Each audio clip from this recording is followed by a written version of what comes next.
नमस्कार, मैं शशि। आप देख रहे हैं आर एजुकेशन। कल यूपीएससी 2025 का रिजल्ट रिलीज़ हुआ है। हर साल की तरह इस बार भी छात्रों ने काफ़ी अच्छा प्रदर्शन किया है। आज हम आए हैं प्लूटस आईएएस कोचिंग में, जो कि यूपीएससी के लिए बेस्ट कोचिंग माना जाता है। आज हम बात करेंगे कुमार उज्ज्वल सर से। हेलो सर, कैसे हैं आप?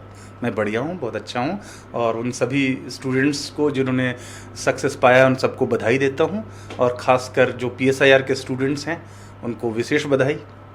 सर, प्लूटस आईएएस को क्यों बेस्ट कोचिंग माना जाता है? रीज़न क्या है इसके पीछे? देखिए, किसी भी इंस्टीट्यूशन को या कोचिंग को बेस्ट होने के लिए कई शर्तें हैं। पहली तो शर्त है कि लीडरशिप होनी चाहिए वो एक्सेसिबल होनी चाहिए, सिंपल होना चाहिए। जैसे हम गुड गवर्नेंस में पढ़ते हैं कि सरकार इजीली एक्सेसिबल हो, तो लीडरशिप करिस्मेटिक है यहाँ पे, नो डाउट। दूसरी बात है कि जो ऑर्गेनाइजेशन में काम करने वाले लोग हैं उनके बीच में कोऑर्डिनेशन है, कम्युनिकेशन है, सिंक्रोनाइजेशन है, उनमें टीम वर्क की भावना है। तो ये बहुत यूनिटी ऑफ पर्पस को, यानी जो पर्पस है उसको सॉल्व करने में बहुत मददगार है। और जो सबसे इम्पॉर्टेंट बात है कि स्टूडेंट फ्रेंडली मैनेजमेंट और टीचर्स इस तरह से हैं कि यहाँ ओवर क्राउडेड बैचेस नहीं हैं, जिसके कारण क्लासेस इंटरेक्टिव हो पाती हैं और इससे उनका ease of learning, pace of learning दोनों बढ़ता है। कई बार देखा गया है, मैं किसी का नाम नहीं लूँगा दूसरे एकेडमी का, लेकिन ओवर क्राउडेड बैचेस होने के कारण स्टूडेंट्स कोई क्वेश्चन पूछने में हिचकिचाते हैं, हेजिटेट करते हैं और उनका डाउट ही रह जाता है। और कई बार टीचर्स भी उनको डिस्करेज करते हैं कि इतने सारे बच्चे अगर सारे डाउट पूछेंगे तो क्लास का टाइम ख़त्म हो जाएगा। लेकिन यहाँ पे ऐसा नहीं है। यहाँ students can ask question before the class, during the class and after the class. ये सबसे बड़ी बात है और इसीलिए स्टूडेंट्स प्लूटस आईएएस एकेडमी को पसंद करते हैं। और नेचुरल है कि रिजल्ट है, इसी के कारण है। और जो कोऑर्डिनेशन के साथ साथ करिस्मेटिक लीडरशिप है, जो टीचर्स हैं एक्सपीरियंस्ड हैं, इजीली अवेलेबल हैं और आंसर राइटिंग पे भी काफ़ी फोकस किया जाता है।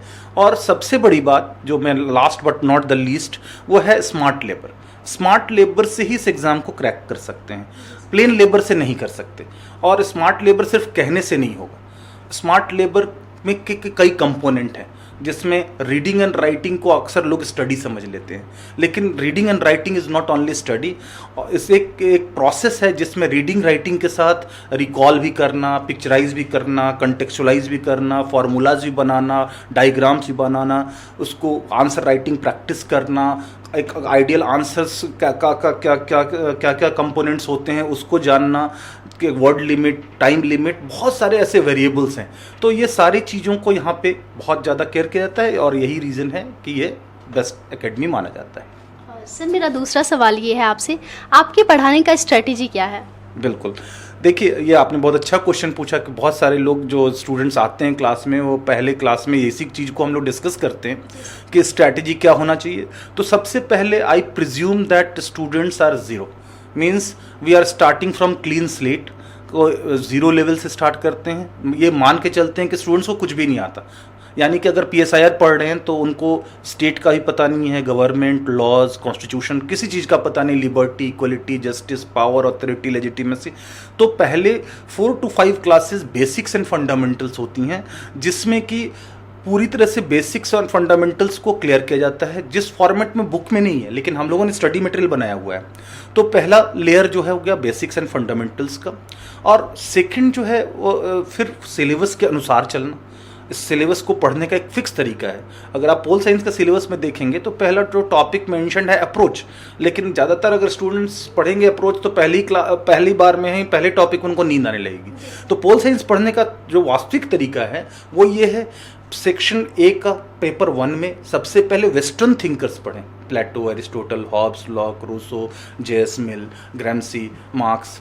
उसके बाद पॉलिटिकल आइडियोलॉजीज पढ़ें जिसमें सफिक्स इज़म लगा हुआ है, जैसे लिबरलिज्म, सोशलिज्म, गांधीज्म, फेमिनिज्म, इम्पीरियलिज्म। उसके बाद पॉलिटिकल थ्योरीज पढ़ें, यानी पॉलिटिकल फिलॉसफी। उसके बाद अप्रोच पढ़ें।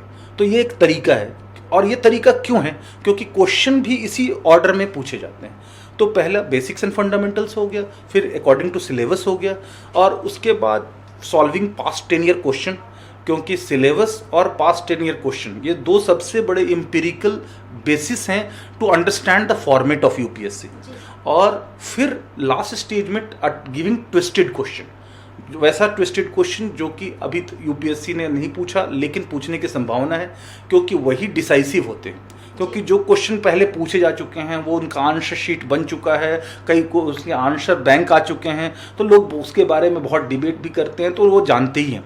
लेकिन उस पोर्शन में जिसमें पोटेंशियल ट्विस्ट हो सकता है, अगर उसको अटेम्प्ट करने का एक हैबिट डेवलप कर ले तो कोई भी ट्विस्टेड क्वेश्चन यूपीएससी का उनको सरप्राइज नहीं कर पाएगा। तो ये एक स्ट्रैटेजी होती है। And finally I insist a lot on writing answer on A daily basis. कोई ये सोचे कि सारा सिलेबस कर लेंगे उसके बाद लास्ट में फिर आंसर राइटिंग करेंगे तो वो नहीं होगा। ऐसे कोई सोचे कि सारे तैराकी के नियम सीख लेते हैं और फिर बाद में पानी में उतरें, तो वैसे तैराकी नहीं सीख सकता। वैसे यहाँ भी बात है, तो डेली बेसिस पे आंसर राइट करना पड़े, ताकि आप अपने पहले आंसर को 10वें आंसर से कंपेयर करें तो आप अपने आप को खुद पे हंसे कि अरे ये हमारी शुरुआत यहाँ से हुई थी, अब हम यहाँ पे हैं। जब आप अपने 10वें क्वेश्चन को 50वें आंसर से कंपेयर करें तो आपको सेंस ऑफ प्राउड फील हो कि हाँ हमने इतना डेवलप किया है। जब आप 70 पे पहुंचे, 80 पे पहुंचे, 90 पे पहुंचे, तब आपको ये लगना चाहिए कि हाँ अब मेरा कमांडिंग पोजीशन आ चुका है, now I can crack this exam. तो ये स्ट्रैटेजी है। सर प्लूटस आईएएस में बैच साइज क्या होता है? देखिए बैच साइज जैसा मैंने बताया कि हाँ ओवर क्राउडेड बैचेस नहीं हैं।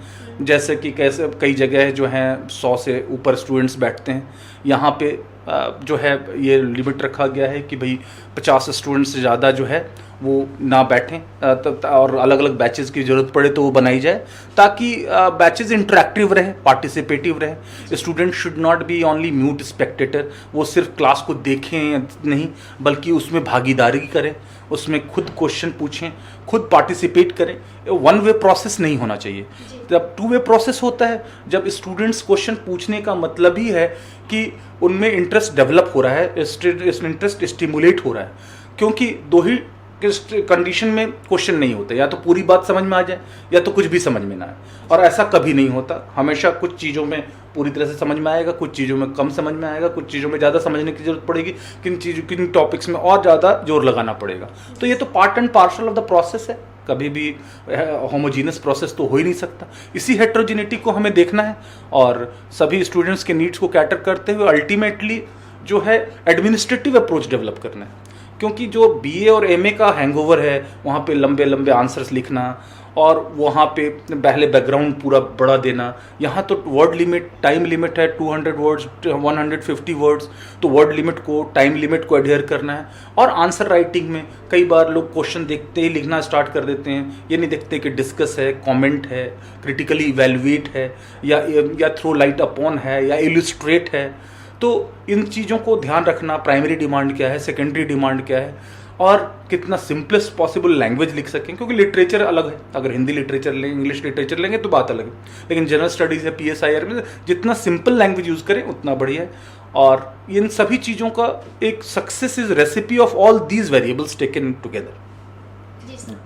सर ऑप्शनल सब्जेक्ट चुनते समय किन बात का ध्यान रखना चाहिए छात्रों को, क्योंकि उनके मन में ये सवाल रहता है कि हम किस सब्जेक्ट को लें? हाँ, ये $1 मिलियन क्वेश्चन है, क्योंकि बहुत सारे स्टूडेंट्स जो हैं वो ये पूछते हैं कि हमें कौन सा ऑप्शन लेना चाहिए, और इसका कोई वन लाइनर आंसर नहीं हो सकता। क्यों? क्योंकि हर स्टूडेंट का कंडीशन अलग है। कि सबसे जो बड़ा फैक्टर है वो इंटरेस्ट का है। इंटरेस्ट अगर नहीं किसी सब्जेक्ट में है तो कोई किसी दूसरे के लिए वो इंटरेस्टिंग है, और कोई दूसरा उस सब्जेक्ट से टॉप कर सकता है, आप नहीं कर पाएंगे, क्योंकि आपका इंटरेस्ट सबसे पहले नंबर पे आता है।